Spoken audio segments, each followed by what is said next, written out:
Со новогодишната елка на неколку метри од собраниската говорница и на само една недела до празниците, пратениците за последен пат годинава се собраа на пратенички прашања. Празничната честитка дојде во вид на меѓусебни обвинувања, и тоа на највисоко ниво од спротивставените табори. Прв за прашување се јави лидерот на опозицијата Венко Филипче, кој ја искористи приликата да побара одговори од премиерот Христијан Мицкоски. Председателот на СДСМ рече дека нема да праша за мигрантите, за резолуцијата, за тендерите, за Алта банка и за загадувањето, затоа што вели дека не очекува одговор. Праша зошто нема стратегија во енергетскиот сектор и зошто поскапе струјата.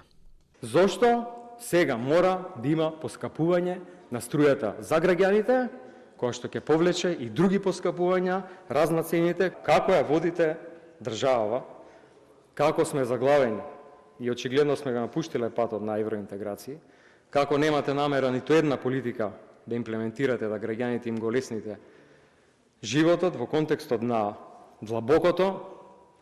Вие знаете дека јас сум охриѓанец по потекло, а ние охриѓани знаеме каде во длабокото се скока, а кај не се скока.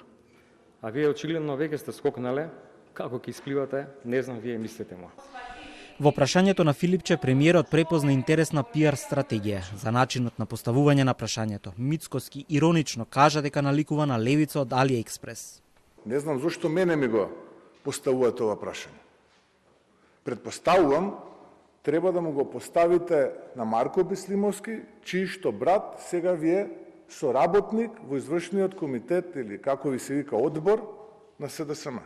Тоа што вие го оставивте како влада во енергетскиот сектор, катаклизма е комплимент. Но затоа оставивте позади себе десетици, стотици милионери, политички профитери и лешинари, кои што се талогот на општеството, и жал ми е што вие се препознавте.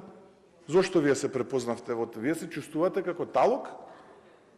На денешните пратенички прашања се отворија и други теми како проблемите во енергетскиот сектор. Пратениците од албанскиот блок прашуваа и за законот за правична застапеност и добија одговор дека истиот е во процедура. Опозицијата побара одговори и за аерозагадувањето.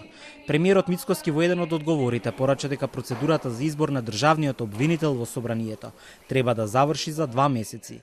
Обвинителот ќе треба да ја врати довербата во институцијата, да се зафати со темелна работа и вадење од фиока на кривичните пријави, кои се неколку стотици на број, рече Мицкоски.